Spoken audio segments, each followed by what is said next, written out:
دیکھیے یہ خدا کا تصور کوئی نیا تصور نہیں ہے، یہ صدیوں سے رہا ہے۔ تو خدا جو ہیں وہ زیادہ تر فانی ہیں، وہ ہمیشہ رہے نہیں، اور وہ جو لوگ انہیں مانتے تھے ان کو آپ کہیں وہ تو جاہل تھے، انہیں تو کچھ پتہ ہی نہیں تھا۔ ایسا نہیں ہے، وہ اپنے وقت میں بڑے قابل لوگ تھے اور اپنے وقت میں انہوں نے بڑے بڑے کام کیے ہیں، فلاسفرز تھے، سائنٹسٹ تھے، لیکن ان کا مذہب کہاں گیا، ان کے خدا کہاں گئے؟ آج جو خدا ہیں دنیا میں لوگ انہیں مانتے ہیں۔ آپ کو کیا معلوم کہ کتنے برسوں کے بعد کیا ہونے والا ہے؟ ہم یورپ میں دیکھتے ہیں تو چرچ خالی ہیں۔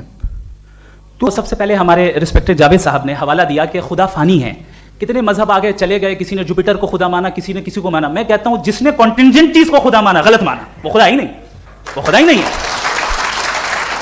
ہم تو نیسیسری بینگ کو ثابت کرنے بیٹھے ہیں، وہ نیسیسری کاز جو ایٹرنل ہے، جو ابدی بھی ہے اور ازلی بھی ہے، ہم کسی اور کو ثابت کرنے نہیں بیٹھے۔ دوسری ابھی اپنے آفس والوں سے میں نے پوچھا بھگوان ہے یا نہیں ہے؟ بولو بھائی، بڑی ڈیبیٹ چل رہی ہے، ہر جگہ ٹرینڈ کر رہا ہے جاوید اختر صاحب۔ ہم آپ کی شاعری نہیں، سائنس اور لاجک کا تھوڑا سا چھوٹے والا پوسٹ مارٹم کریں گے۔ پہلے کنفرم کر دو آپ لوگ کو کیا لگتا ہے بھگوان ہے کہ نہیں ہے؟ مفتی صاحب آپ کا وشے سمان، بڑے اچھے آپ نے لاجک پریزنٹ کیے، بڑی پریپریشن، پلاننگ، پریونشن، پریڈکشن آپ کو دیکھ کر کے میرے کو سمجھ میں آیا کہ مینجمنٹ میں اور تیاری کر کے اگلی بار سے لیڈرشپ فورم میں جایا کریں۔ ویسے اس کی بات نہیں ہو رہی ہے۔ جاوید صاحب آپ کا ایک آرگومنٹ تھا، آپ نے کہا سب کچھ نیچر نے کیا ہے۔ سوال یہ ہے نیچر کس کا ہے؟ آپ بدھیمان ہیں، بدھیمان کے پیچھے اس بدھی کا ایک مالک ہوتا ہے۔ اگر لا ہے تو لا میکر ہوگا، لا تکے سے نہیں آ جائے گا۔ اگر لاجک ہے تو لاجیشین ہوگا۔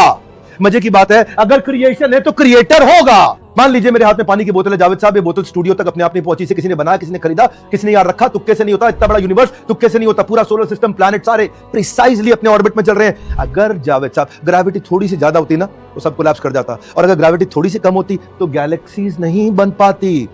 گریوٹی کم ہوتی گیلیکسیز نہیں ٹک پاتی، یہ تارے اپنی جگہ نہیں ہوتے۔ یہ گرہ گریوٹی جتنی ہونی چاہیے اتنی ہے نا، زیادہ ہے نہ کم ہے، تکے سے آ گیا نیچر میں۔ پرفیکٹ ٹیوننگ تو ہم ایک بات دیکھتے ہیں کہ دنیا جس پہ وہ قادر مطلق ہے، جس کی مرضی کے بغیر پتہ بھی نہیں ہلتا، اومنی پوٹنٹ ہے، یہ دنیا چل کیسے رہی ہے اور اس دنیا کا حال کیا ہے؟ 45,000 بچے جو 10 سال کی عمر سے کم تھے وہ غزہ میں مرے۔ بھوک سے کالا ہانڈی میں بچے مرتے ہیں اور ڈپتھیریا سے مرتے ہیں۔ ڈپتھیریا عجیب مرض ہے، گلے میں جالی مرنا شروع ہوتی ہے، بچہ نیلا ہو جاتا ہے، غریب کا بچہ، اس لیے کہ وہ پاس علاج میں۔ یہ قادر مطلق ہے جو چاہے کر دے، اس سے آپ دعائیں مانگتے ہیں ہماری یہ کام کر دے وہ کر دے، تو اس کا مطلب ڈے ٹو ڈے لائف میں وہ انٹرفیئر کرتا ہے اور یہ دیکھ رہا ہے وہ۔ اگر وہ واقعی بھی ہے فار ڈسکشن سیک، تو میں جب دنیا دیکھتا ہوں تو میرے دل میں اس کے لیے کوئی عزت نہیں پیدا ہوتی۔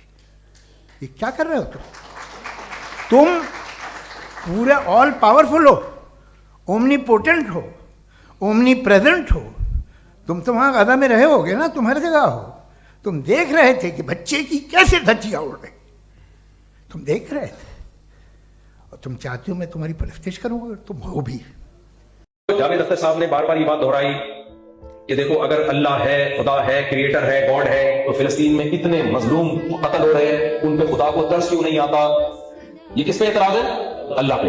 اللہ نے قرآن میں اس کا جواب دیا، لا تحسبن اللہ غافلا عما يعمل الظالمون، ظالم جو کچھ کر رہا ہے اللہ کو اس سے ہرگز غافل مت سمجھو۔ نون تاکید کا لگا دیا اللہ نے، ہرگز ہرگز، ڈبل نون۔ سوال پیدا ہوتا ہے اللہ تو کہہ رہا ہے مجھے ترس بھی آ رہا ہے مظلوم پہ، ظالم پہ غصہ بھی آ رہا ہے، اللہ ہرگز غافل نہیں ہے، تو پھر سزا کیوں نہیں دے رہا؟ اس کا بھی اللہ نے جواب دیا، انما یؤخرهم لیوم تشخص فیہ الابصار، میرا ایک قاعدہ ہے، دنیا میں ظلم بھی چلے گا، انصاف بھی چلے گا، رحمت بھی چلے گی اور غضب بھی چلے گا، یہ دنیا میں سب کچھ ہوگا، ناحق انسانوں کا قتل بھی ہوگا اور انسانوں کی زندگیاں بچانے والے بھی پیدا ہوں گے، ماں باپ کو ستانے والے بھی ہوں گے، ماں باپ کو خوشیاں دینے والے بھی ہوں گے، اور لوگوں سے لوٹ کھسوٹ کر کے مال کھانے والے بھی ہوں گے، اور لوگوں پہ خرچ کرنے والے بھی ہوں گے، اور راتوں کو فلمیں ڈرامے دیکھنے والے بھی ہوں گے، خدا کے سامنے اٹھ کے سجدہ ریز ہونے والے بھی ہوں گے، اور یتیم کا مال کھانے والے بھی ہوں گے، اور یتیموں کی کفالت کرنے والے بھی ہوں گے، زنا کرنے والے بھی ہوں گے، نکاح کرنے والے بھی ہوں گے، رشتے جوڑنے والے بھی ہوں گے، رشتے توڑنے والے بھی ہوں گے، اور حرام کھانے والے بھی ہوں گے، حلال کھانے والے بھی ہوں گے، یہ سب سوسائٹی میں قیامت تک رہیں گے۔ نماز چھوڑنے والے بھی ہوں گے، نماز پڑھنے والے بھی ہوں گے، مارکیٹ میں اچھائیوں کی جتنی قسمیں ہیں وہ بھی ہر وقت اویلیبل ہوں گی، اور برائیوں کی جتنی قسمیں ہیں